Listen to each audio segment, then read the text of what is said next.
नमस्कार, फाइटर समाचार में आपका स्वागत है। पेश आज 15 अगस्त शाम 7 बजे राजस्थान की खास खबरें।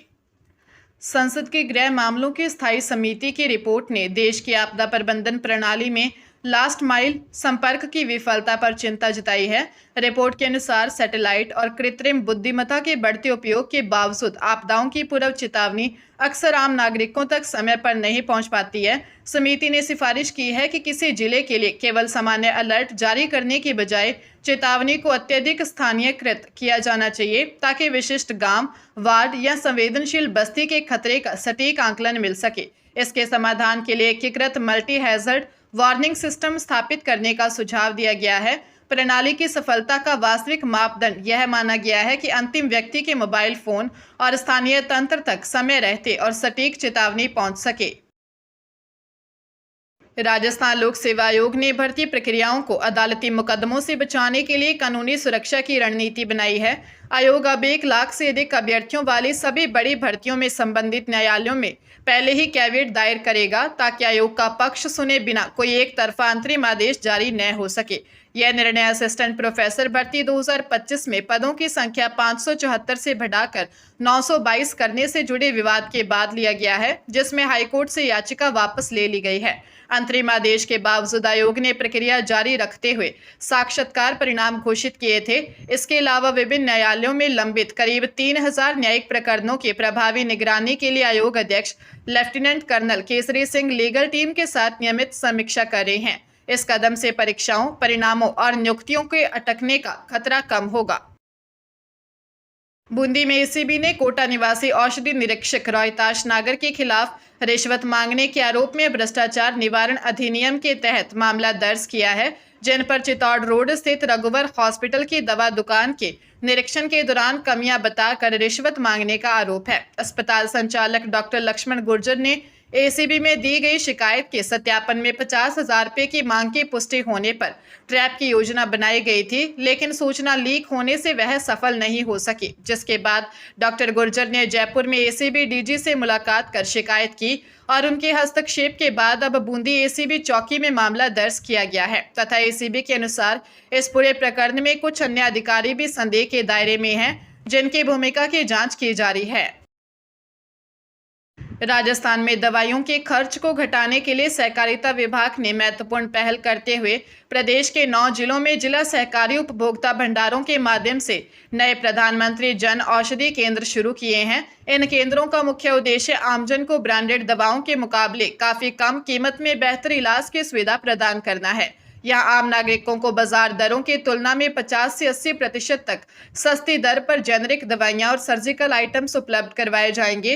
विभाग के अनुसार इन केंद्रों पर 650 से 750 प्रकार की जेनरिक दवाइयाँ तथा सर्जिकल सामग्री बिक्री के लिए उपलब्ध रहेंगी, जिससे मरीजों की भारी बचत होगी। सहकारिता विभाग की इस पहल से आम लोगों पर स्वास्थ्य संबंधी खर्च का आर्थिक बोझ काफी कम होगा। जयपुर के मुरलीपुरा, करणी विहार, छोटवाड़ा और माणक चौक थाना क्षेत्र में साइबर ठगों ने 5 लोगों से 11 लाख रुपए की ठगी कर ली। पीड़ित आर्यनगर निवासी रविंदर गोयल के बैंक खाते से मोबाइल फ्लाइट मोड पर करने के दौरान 7 लाख रुपए निकल गए। प्रतापनगर विस्तार निवासी यतेंद्र शर्मा से 1 लाख रुपए की ठगी हुई, जिसकी शिकायत 1930 पर दर्ज करवाई गई है। करनी विहार निवासी रेणु राठौर से 1,11,000 रुपए ठगे गए। इसके अलावा माणक चौक निवासी अशोक कुमार और जोटवाड़ा निवासी अमित कुमार शर्मा भी ठगी के शिकार हुए। पीड़ितों की रिपोर्ट पर मुरलीपुरा, करनी विहार, माणक चौक और जोटवाड़ा थानों में मामले दर्ज कर पुलिस ने जांच शुरू कर दी है। धौलपुर के सैपऊ में सोशल मीडिया पर रील बनाने की सनक 2 नाबालिग दोस्तों की दोस्ती पर भारी पड़ गई, जहां तसीमो गांव स्थित एक खंडरनुमा कॉलेज की बाउंड्री पर रील बनाने गए 16 वर्षीय सौरभ कुशवाहा और उसके 15 वर्षीय नाबालिग दोस्त के बीच किसी बात को लेकर विवाद हो गया और बात बढ़ने पर आरोपी किशोर ने अवैध हथियार से सौरभ की गोली मार दी, जिससे गंभीर हालत में आगरा ले जाते समय रास्ते में उसकी मौत हो गई। एसपी विकास सांगवान ने बताया कि मृतक के चाचा राधेश्याम सिंह कुशवाहा ने अज्ञात के खिलाफ रिपोर्ट दी थी, जिसके बाद पुलिस ने हत्या की गुत्थी सुलझाते हुए आरोपी किशोर को निरुद्ध कर लिया है, जिसने पूछताछ में रील को लेकर हुए विवाद में गोली चलाने की बात स्वीकार कर ली है और पुलिस अब हथियार व अन्य पहलुओं की जांच कर रही है। सरकारी स्कूलों की व्यवस्थाओं और शैक्षणिक गतिविधियों की जमीनी हकीकत जानने के लिए शिक्षा विभाग ने अधिकारियों के निरीक्षण और रात्रि विश्राम को लेकर सख्ती बढ़ा दी है, जिसके तहत माध्यमिक शिक्षा राजस्थान बीकानेर के निदेशक ललित कुमार ने आदेश जारी कर अधिकारियों को निर्धारित मासिक लक्ष्य के अनुसार स्कूलों का निरीक्षण करने और रात्रि विश्राम करने के निर्देश दिए हैं तथा इसके रिपोर्ट राजस्थान संपर्क पोर्टल पर अपलोड करना अनिवार्य किया गया है। विभाग ने अधिकारियों के पदों के अनुसार दौरे, निरीक्षण और रात्रि विश्राम के लक्ष्य निर्धारित किए हैं और स्पष्ट किया है कि निर्देशों की पालना में लापरवाही बरतने वाले संबंधित अधिकारियों की जिम्मेदारी तय की जाएगी, जिसकी हर माह प्रगति समीक्षा की जाएगी। और एसीबीओ राकेश बांबू ने भी स्कूलों के निरीक्षण तथा रात्रि ठहराव संबंधी इन दिशा निर्देशों की पालना सुनिश्चित करवाने की बात कही है। पंजाब के तरनतारन जिले के सेंट्रल बैंक ऑफ इंडिया के पहुविंड शाखा में वाड़ा तेलिया निवासी जसवंत सिंह के खाते से 8,70,000 रुपए की ठगी का बड़ा मामला सामने आया है, जिसमें एसएसपी को दी गई शिकायत और डीएसपी की गहन जांच के बाद बैंक मैनेजर करुण गर्ग और कैशियर हरप्रीत सिंह के खिलाफ धोखाधड़ी का मामला दर्ज कर लिया गया है।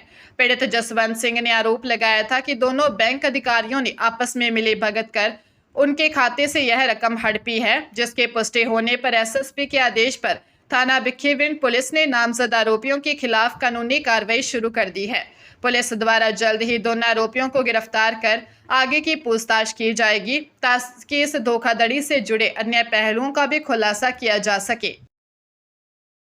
भीलवाड़ा में राजस्थान गवर्नमेंट हेल्थ स्कीम में कथित फर्जीवाड़े का मामला सामने आया है, जहां महात्मा गांधी अस्पताल के 2 चिकित्सकों डॉक्टर हेमंत कुमार चंदेल और डॉक्टर जितेंद्र सिंह चौधरी पर ऐसे गैर डायबिटिक मरीजों के कार्ड पर महंगे इंसुलिन इंजेक्शन लिखने का आरोप लगा है जिन्हें डायबिटीज नहीं है। और शिकायत जयपुर पहुंचने पर सीएमएचओ ने 4 बिंदुओं पर जांच के लिए 3 सदस्यीय कमेटी गठित की है, जिसके तहत पर्चियों पर जारी दवाएं मरीजों तक पहुंचाने के बजाय खुले बाजार में खपाए जाने और सहकारी उपभोक्ता भंडार की मेडिकल ब्रांच की भूमिका की जांच की जा रही है तथा पोर्टल के क्लेम डेटा, मेडिकल स्टोर के बिक्री रजिस्टर, बिल और वास्तविक स्टॉक का मिलान कर इंसुलिन की कथित कालाबाजारी के रूट और जिम्मेदारों की पहचान की जा रही है ताकि जांच रिपोर्ट आने के बाद आरोपियों की वास्तविकता स्पष्ट हो सके।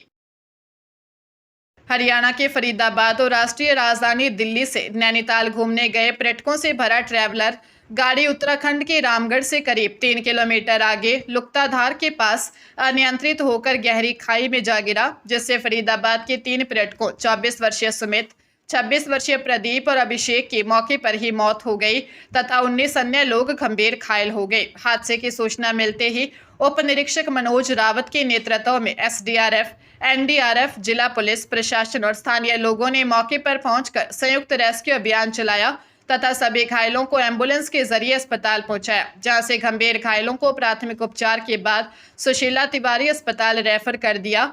भवाली के सीओ रविकांत सोमवाल की निगरानी में कानूनी कार्रवाई शुरू कर दी गई है। उदयपुर शहर के एक निजी आश्रम में 10 वर्षीय मासूम बालिका से दुष्कर्म का मामला सामने आया है।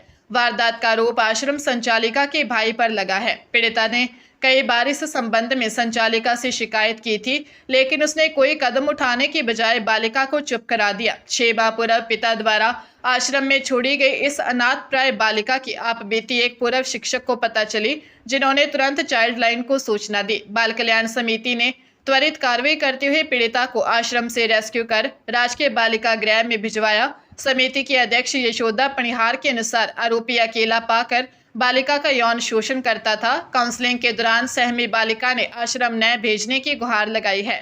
सीडब्ल्यूसी के निर्देश पर पुलिस ने मामला दर्ज कर जांच शुरू कर दी है।